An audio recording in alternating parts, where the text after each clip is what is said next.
When you think of Seoul City Hall, this is not what comes to mind.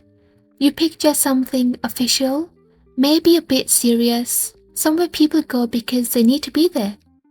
But inside it, there's a space that feels completely different.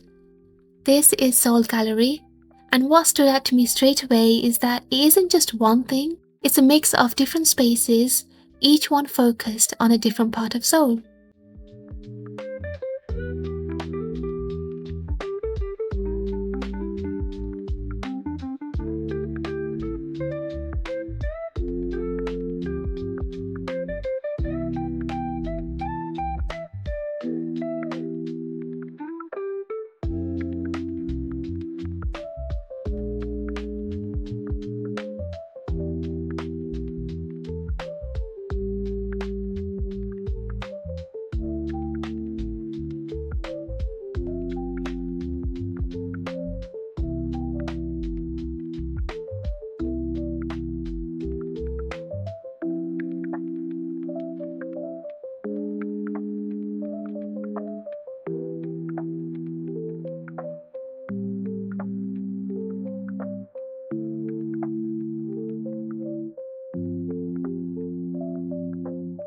So the first thing I ended up in was Gallery 1, and this was actually my favorite part.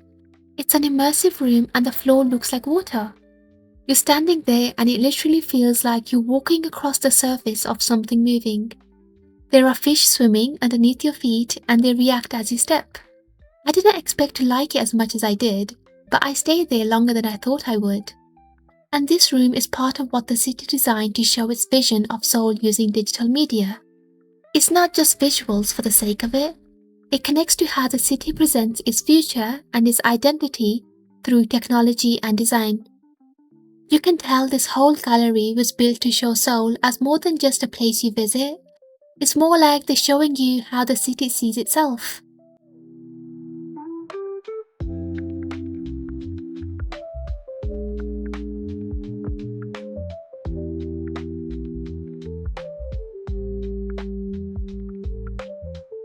After that, I just turned a corner and ended up somewhere completely different. The Gungisi relics exhibition. And this part has a completely different kind of weight to it. This isn't something recreated from imagination. This is literally what was found underneath the ground when they were building the new city hall. During construction, they uncovered hundreds of artifacts and actual structural remains from different time periods. Around 590 objects in total, from early Joseon all the way to more recent history. And not just objects. They found remains of Gungisi itself. Gungisi was a government office during the Joseon Dynasty that was responsible for producing weapons and military equipment. So this wasn't just any building. This was part of how the state functioned at the time. When they discovered it, they didn't remove it and relocate it somewhere else. They preserved it exactly where it was. So when you're walking through the space, you're looking at actual foundations, stone structures, and layers of ground that existed hundreds of years ago. About 45 structural remains were identified, including building foundations and stone embankments from that period. There are also specific artifacts on display, like the Bulangi Japo cannon, which is designated as the national treasure, and other weapons like the Sungja Chongtong gun. There are also digital systems where you can look up information based on time periods and learn how these weapons were used, how they were made, and how the site functioned within the city at the time. So you're not just looking at objects, you're seeing how this specific place had a role in shaping the city.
Then I left that space and ended up somewhere that felt completely different again. The Robot Cafe. There's a robotic barista making drinks. And what I liked is that it's not just there as a gimmick. It's actually part of the space where people sit. You can get a drink, sit down, and just exist there for a bit. The gallery includes areas like this on purpose. It's not only exhibition spaces, there are places where people can spend time, meet, or just be. So you have this mix where one section is historical excavation and another is technology being used in everyday life. After that, I found the library, and this isn't just a decorative room. It's the Seoul Metropolitan Government's collection of publications and records. Books about the city, its development, policies, architecture, and how it's changed over time. So if you want to go deeper into anything you've seen, this is where you do it. You can sit down, pick something up, and actually read about how Seoul has been built into what it is now. And again, there's seating so you can take your time, which I think says a lot about how the space is designed overall. You're not just passing through different sections, you're allowed to stay in them.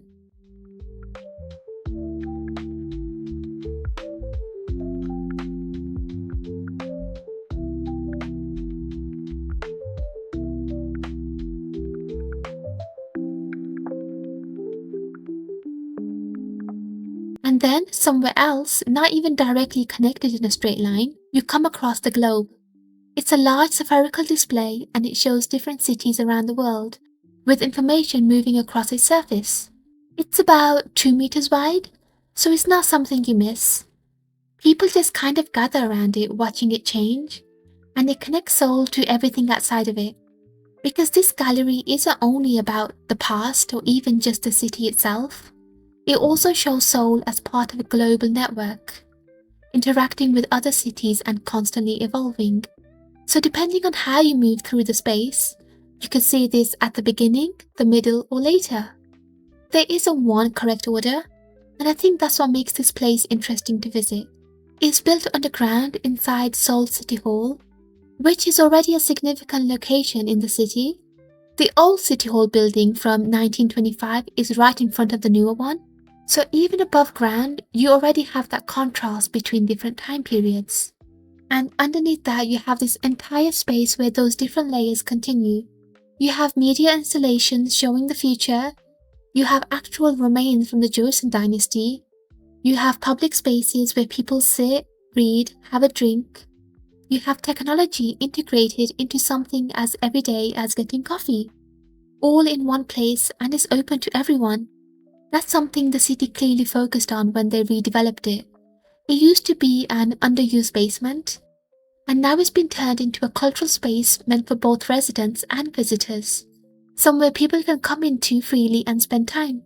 So it's not just for people who are specifically interested in museums of history, it's for anyone. You can go there and focus on one section, or move through all of it, or just sit somewhere for a while. There isn't one way to experience it.